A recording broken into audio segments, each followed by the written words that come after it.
تو ظلم ہے کیا؟ کیوں اسے ظلم کہا گیا ہے؟ ظلم اصل میں تاریکی ہے، ظلم لا علمی ہے، ظلم کجی ہے، کم فہمی ہے، ظلم اندھیرا ہے۔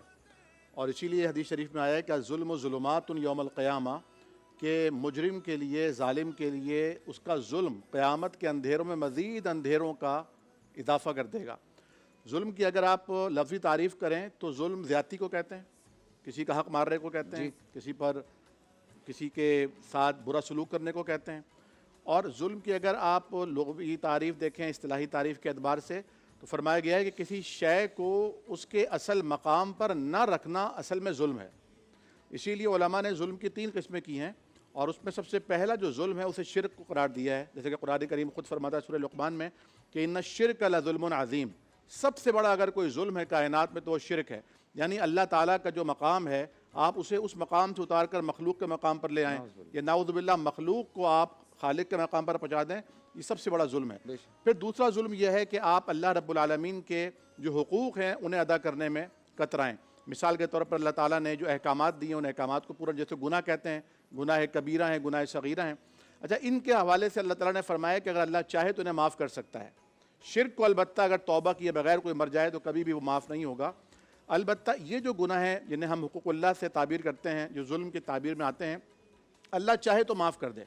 تیسری قسم ان مظالم کی ہے جو انسان پہ کرتا ہے۔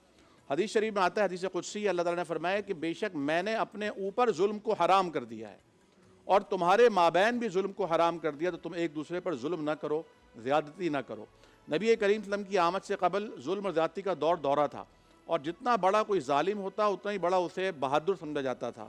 یعنی مائٹ از رائٹ کا قانون تھا، جس کی لاٹھی اس کی بھینس، جو آج بھی بہت سی جگہوں پر چل رہا ہے۔ میں نے ایک دفعہ آپ ہی کی محفل میں یہ عرض کیا تھا کہ ہر شخص اپنے مدار میں فرعون بنا ہوا ہے، جس کا جتنا اختیار ہے، جتنی قدرت ہے، وہ چاہتا ہے کہ بس وہ کسی کو معاف نہ کرے، ظلم کرے، بدلہ لے، اور بدلے میں بھی زیادتی کا مرتکب ہو جائے۔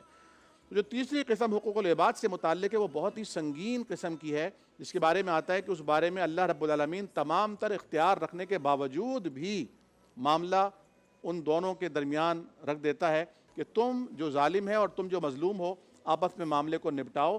اگر تم نے ایک دوسرے کو معاف کر دیا اور صلح صفائی کر لی تو فبہا، ورنہ میں اس معاملے میں معاف نہیں کروں گا۔